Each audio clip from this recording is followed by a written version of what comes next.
अचानक आज सुबह कैची धाम में जो चमत्कार हुआ उसे देखकर भक्तों के रोंगटे खड़े हो जाएंगे।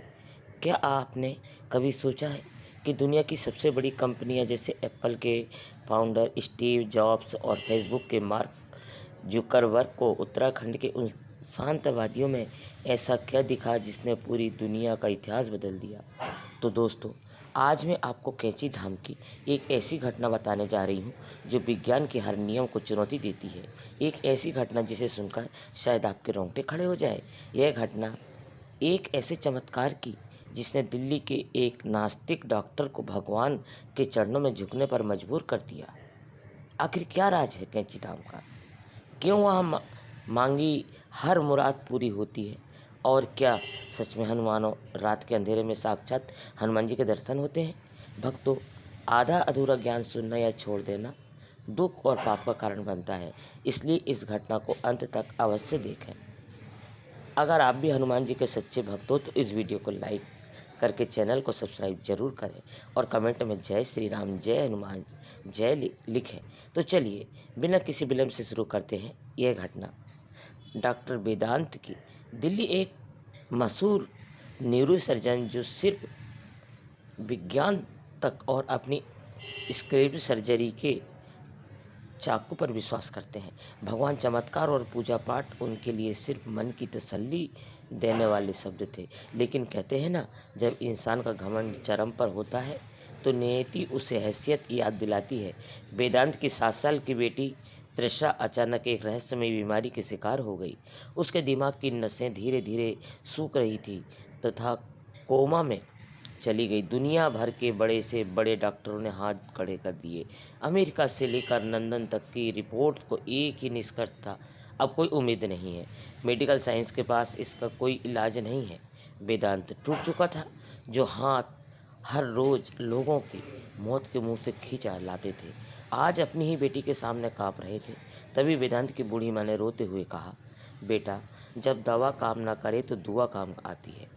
मेरी पोती को एक बार नैनीताल के पास कैची धाम ले चल। नीम करोड़ी बाबा हनुमान जी के अवतार है, वह सब ठीक कर देंगे।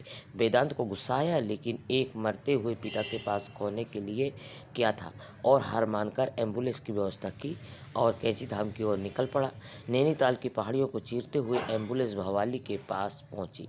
जैसे ही उन्होंने सिपरा नदी के किनारे बसे कैची धाम में कदम रखा, एक अजीब सी शांति हवा में तैर रही थी। वहाँ ना तो कोई बहुत बड़ा आमंत्रण था, न ही पुजारियों की भीड़, सिर्फ पहाड़ों की खामोशी और बहती नदी की आवाज़। वेदांत ने अपनी बेटी को एम्बुलेंस में ही ऑक्सीजन सपोर्ट कर रखा और खुद मंदिर की सीढ़ियाँ पर जाकर बैठ गया।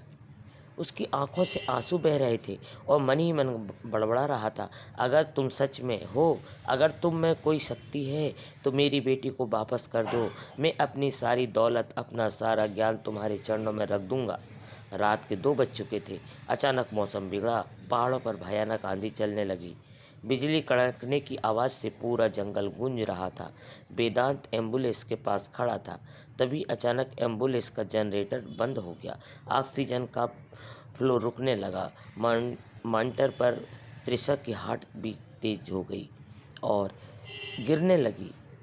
बीच बीच में जनरेटर को चालू करने की कोशिश की। त्रिशा की सांसें उखड़ने लगी। वेदांत घुटनों के बल वहीं कीचड़ में गिर पड़ा और जोर से चिल्लाया, बचाओ मेरी बच्ची को, बचाओ बाबा, अगर आप हो तो बचाओ। तभी आंधी के बीच वेदांत ने देखा कि मंदिर के बंद दरवाजे के पास से एक परछाई एम्बुलेंस की तरफ आ रही है।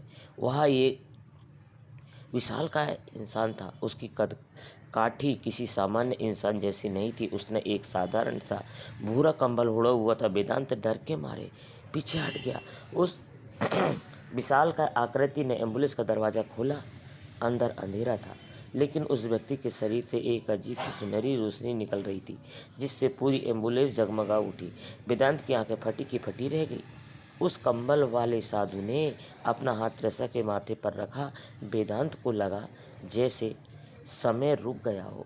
बाहर आंधी शांत हो गई, बारिश की बूंदें हवा में ठहर गई। उस साधु के ओंठ हिले और एक बहुत ही गहरी गूंजती हुई आवाज़ वेदांत के कानों में पड़ी, रोता क्यों है पगली, सब ठीक हो जाएगा। राम राम के राम राम। इतना कहते ही उन साधु ने अपना कंबल हल्का सा खिसकाया। वेदांत के होश उड़ गए। उस कंबल के नीचे किसी इंसान का चेहरा नहीं था, बल्कि साक्षात वानर रूप था। एक पल के लिए वेदांत को श्री हनुमान जी का रौद्र लेकिन शांत स्वरूप दिखाई दिया। अगले ही पल एक तेज रोशनी चमकी और वेदांत बेहोश होकर गिर पड़। सुबह की पहली किरण के साथ ही वेदांत को होश आया। वह हड़बड़ाकर उठा। उसे लगा वह कोई सपना था। वह एम्बुलेंस की तरफ दौड़ा, लेकिन जब उसने एम्बुलेंस का दरवाज़ा खोला तो उसके पैरों तले जमीन खिसक गई। त्रिशा, जो पिछले 2 महीने से कोमा में थी, जिसकी सारी नसें सूख चुकी थी, वह बेड पर बैठी हुई थी। उसके चेहरे पर एक अलग ही चमक थी। उसने वेदांत को देखा और मुस्कुराकर बोली, पापा, मुझे भूख लगी है। रात को वह बड़े वाले दादू आए थे, उन्होंने मुझे प्रसाद में सब दिया। वेदांत ने कांपते हाथों से त्रिशा को मॉनिटर और नब्ज की चेक की। Heart beat normal, oxygen normal. Vedant ने तुरंत अपनी मेडिकल किट निकाली और बेसिक टेस्ट किए। बीमारी का नामो निशान नहीं था। विज्ञान हार चुका था और आस्था जीत चुकी थी। वेदांत दौड़ता हुआ मंदिर में गया और नीम करोड़ी बाबा की मूर्ति के सामने फूट फूट कर रोने लगा। दर्शकों, यही है कैची धाम का सबसे बड़ा राज। नीम करोड़ी बाबा कोई आम संत नहीं, बल्कि साक्षात हनुमान जी के अवतार है। कैची धाम में कोई तंत्र मंत्र या दिखावा नहीं होता।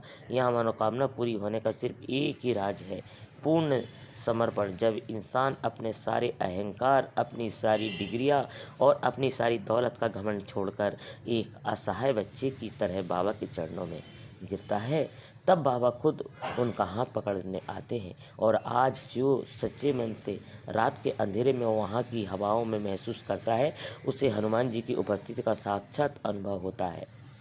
तो अगर आप भी जीवन में कभी निराश हो, हर तरफ से रास्ते बंद हो जाए, तो एक बार कैची धाम